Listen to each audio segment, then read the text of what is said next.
Kami dari kelompok pasang surut air laut ingin menjelaskan tentang pengukuran pasang surut air laut dengan metode tight gauge. Sebelumnya, perkenalkan nama aku Alisman NPM terakhir 037.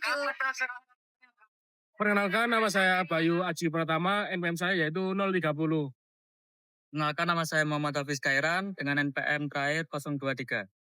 Perkenalkan, nama saya Rizky Arifal dengan NPM 022. Perkenalkan, nama saya Mahfud Rozi dengan NPM terakhir 039.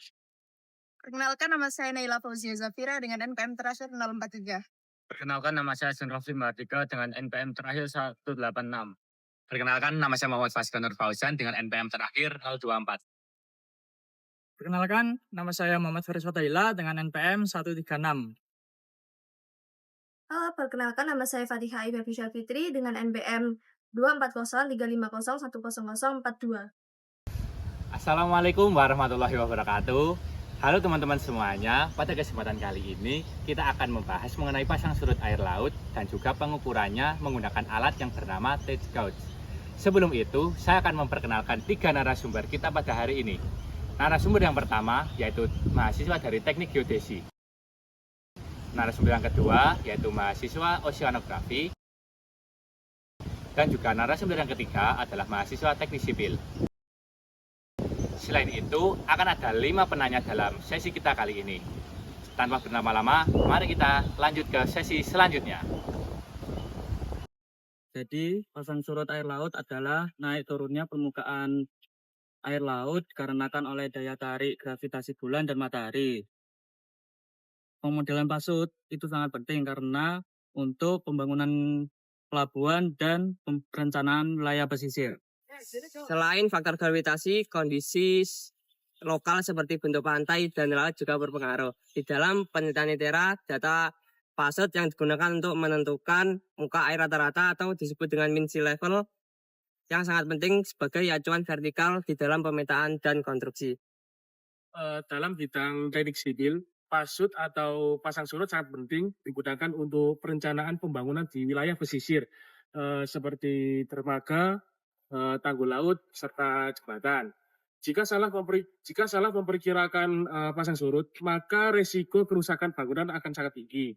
Oleh karena itu, pengukuran pasut atau pasang surut harus menggunakan alat yang sangat akurat, yaitu yang bernama tight gauge.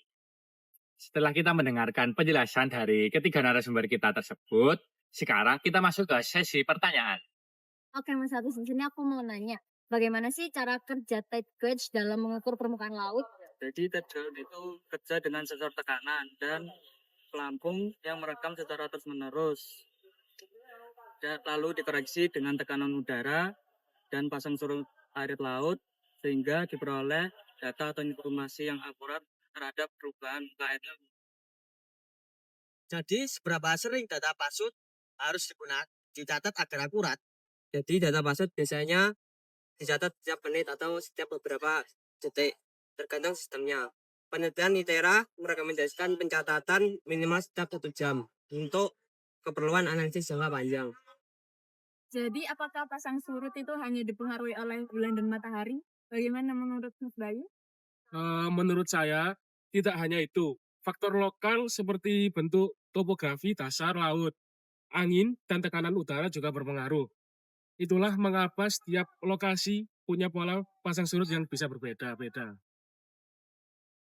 Apakah data pasut bisa digunakan untuk memprediksi kenaikan permukaan laut akibat perubahan iklim?